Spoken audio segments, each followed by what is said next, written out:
Martha Stewart has lived many lives. I feel like for a long time, her name was like synonymous with overpriced bread and fancy recipes that call for very specific eggs that you can only get at a specific grocery store. The type of recipes where you have to make like 3 different stops before you can actually go home and cook it. And it's never going to be as good as when Martha makes it, right? Martha Stewart was the OG homemaker. She walked so that Gwyneth Paltrow and her $700 Goop hand towels could run. That is Martha. But now we all know her as Martha Stewart, who has gone to jail. But do you know what really happened behind bars? Here's a hint. You gotta try her prison recipe for jam. It's incredible.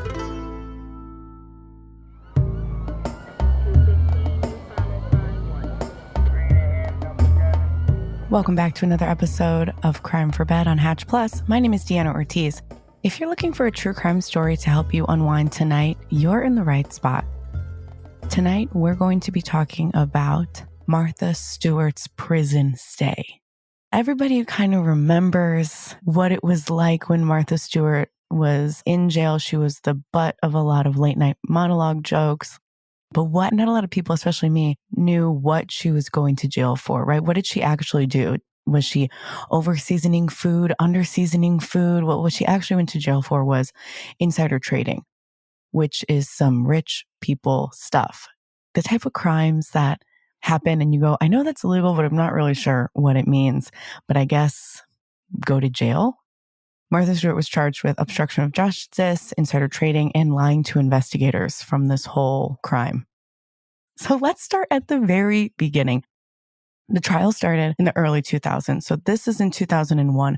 Martha Stewart is like peak Martha at this point. She is on everybody's mother's television, okay? She has a TV show called Martha Stewart Living, which was like a home decor and cooking show. She also had her magazine called Martha Stewart Living, which at the time of the scandal was printing 2 million copies per issue. Okay, she was working hard. She was decorating tables. She was giving recipes. She's working.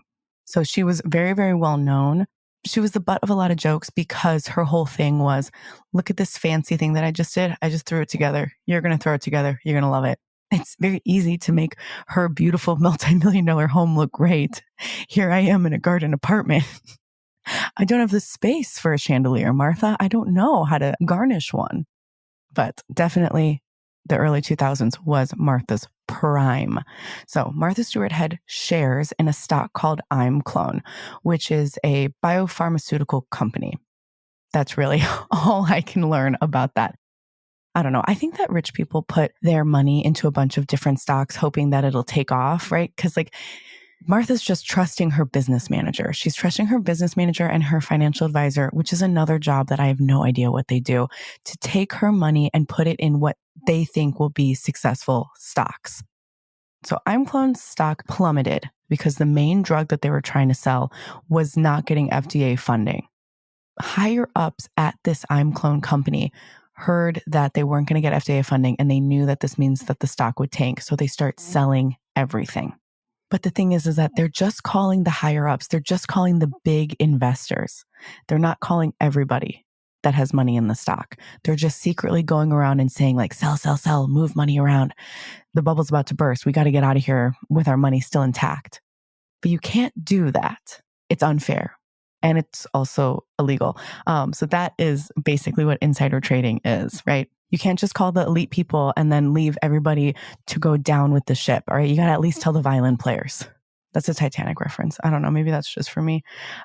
So anyway, all of the higher ups, including Martha Stewart, sold like $5 million worth of company stock in just over a week, which to the IRS and whoever is in charge of the stock market, I think it might be Leonardo DiCaprio. I don't know. For them, that's a huge red flag, giant red flag. They start investigating. And obviously, Martha Stewart denies everything. Her excuse was that when this stock was being sold, she was on a vacation in Mexico. Same. I'm always on big, beautiful vacations when I'm being investigated for fraud. I hate how that happens. The people who sold the stocks and Martha were investigated by the IRS, and they all go to trial, and it's like a huge media circus. So people are really shocked that Martha is not only going to trial, but that she might do jail time. Like, I don't know. I feel like now at least there are a lot of celebrities who have gone to jail or been tried for white collar crimes, but it doesn't happen to Martha Stewart. You know, like it doesn't happen to the lady on the morning TV when you stay home sick from school. Like that just doesn't happen. There was, obviously speculation. Is she innocent? Is she guilty? If her stockbroker is guilty, does that also make her guilty by proxy? What is the truth, Martha? Just tell us the truth. But we don't know what Martha has to say because she kept quiet the entire time. She did not make any statements about the trial. She didn't get called to the witness stand. She did not want to comply with the questioning, which is for me a red flag. Because like if she had nothing to hide, why wouldn't she go under oath and tell her side? Is it because she's a liar? Is it because she was hiding something? If she went under oath, would she have to confess that maybe she actually did know what was happening and that she's lying to the investigators? Martha, just tell us the truth, girl. Come on. In 2004, Martha was found guilty on 4 counts of obstructing justice and lying to investigators. She was sentenced to 5 months in prison and 2 years of supervised release, and they fined her $30,000 as well. She did have the option to appeal and go back to court and try it all again, but she decided to go to jail to, quote, put it all behind her.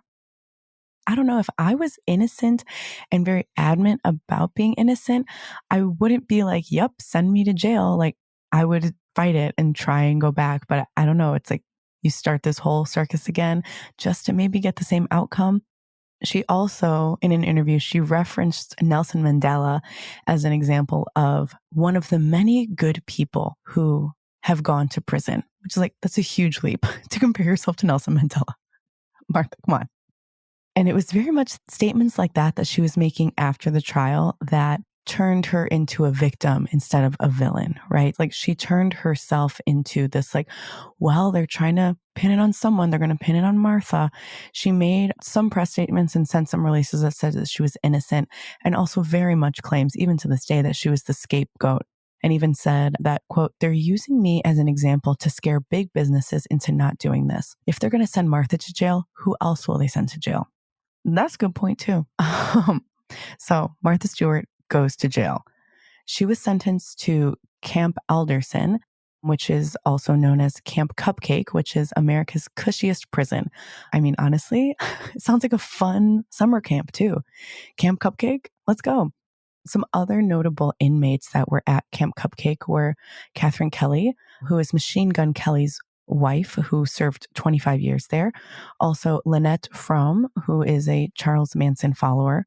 Diane Hathaway, a former Supreme Court justice, served time at Camp Alderson.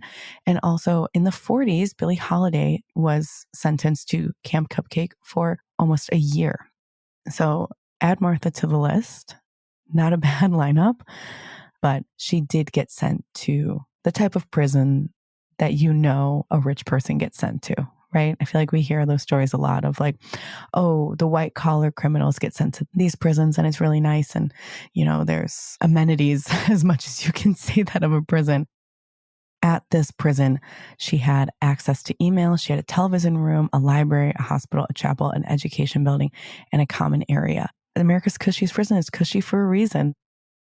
All the inmates in the prison had to spend time working, and most of them were first sent to kitchen duty, which Martha applied for a spot in the kitchen. Like, obviously, you got Martha Stewart, put her in the kitchen.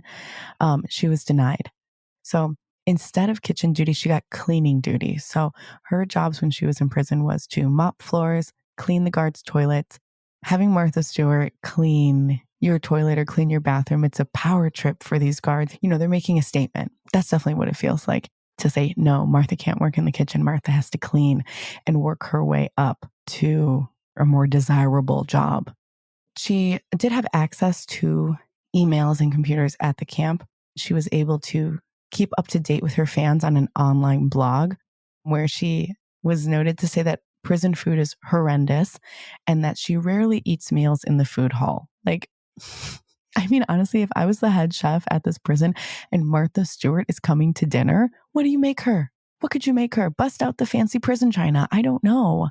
She basically cooked for herself the entire time that she was in jail. She would cook her own food using the microwave that she had. And she would even like steal eggs from the kitchen and bring it back to her bunk, which is illegal to do. If I know anything from Orange is the New Black, is that you can't take contraband back to your bunks with you. She would also pick wild dandelions and greens that she found in the yard and use those for cooking. I've never seen a dandelion and been like, I need to eat this. I need to garnish something with this. I don't know, get creative. She also found a crab apple tree and used it to make jam in the prison. This woman doesn't stop. She never rests. She made crab apple jam in prison. And then what do you do with it? You're going to share it with your bunkmates? You're going to make a charcuterie board? What is this? And also a lot of these recipes and these microwave meals that she learned in prison, she then put on her website. You can do it at home too if you want to. Martha Stewart also was caught smuggling spices back to her dorm in her bra because she was trying to cook in her dorm and she needed extra spices. So she was found with this contraband in her bunk after another inmate tried to sell her spices. And Martha Stewart refused to pay for these spices because she knew that this woman had gotten the spices for free. But like, that's prison. Like, if you want the spices, you got to pay. You're Martha Stewart. Like, just pay for it. But she was like, no, I'm not going to pay for this because I know you got it for free. You should share your spices in jail. So the inmate snitched and told the guards, who found brown sugar, powdered sugar, cinnamon, butter, and other foods hidden in her bunk. I'm also thinking of other contraband that guards find in jail. Like you find cell phones, maybe like a knife, and also powdered sugar. Why do you need powdered sugar? Are you baking? Like, I get it. She's cooking meals for herself. Like, okay, fine. She's making jam. But like, when would you ever need powdered sugar in jail? I'll be the first one to ask. So after 5 months in jail, Martha was released and put on house arrest with an ankle monitor, which she then said she immediately looked up how to take off. She said something like, you see them put it on. It's very easy to take it off. I looked up how to take it off almost immediately, but I never would. Like, she's addicted to breaking the law. So once Martha was out, her press hit the ground running. She launched a new show called Martha Stewart Day. She did a bunch of interviews. She was on Letterman talking about her experience in jail, and she was incredibly charming in this Letterman interview. She also started a new Martha Stewart show, and she had her own version of The Apprentice. She famously became friends with Snoop Dogg. He had an appearance on her show where they bonded not only about cooking and different, stories, but also prison stories. They actually bonded a lot on that. And Snoop featured Martha Stewart on a bottle of his wine called 19 Crimes that features a criminal who has served in jail on the label, where you can read their side of their case and hear stories about their conviction. It's actually a good bottle of wine. So all of this press is happening. All of this work is happening for her. Meanwhile, while she's saying that she had an unfair trial, that she is innocent, and that she was a scapegoat. She stands that nothing good came from her time in jail. She feels like there was no rehabilitation done for her, and that it is very difficult for anybody in jail to get rehabilitation because it's a broken system. Which, honestly, if Martha Stewart is going to go to jail and come out and like fight for prison reform, in my book, that's great. That's some good done in my book. And also the brand wizard that she is, Martha Stewart made this work for her image, right? Like, she has street cred now. She's like kind of cool. She has this persona of like, oh, I'm just a little homemaker, but also I'm a hardened criminal. Honestly, leave it to Martha Stewart to turn lemons into $20 organic lemonade. I think that's kind of the whole point of Martha Stewart, to elevate where you are and what you're eating and make it work for you. If she's in prison, she's still like, we can still have nice things. We can still have crabapple jam garnished with dandelions in jail. Thank you so much for listening to this episode of It's Crime for Bed. I'll see you next time. Bye.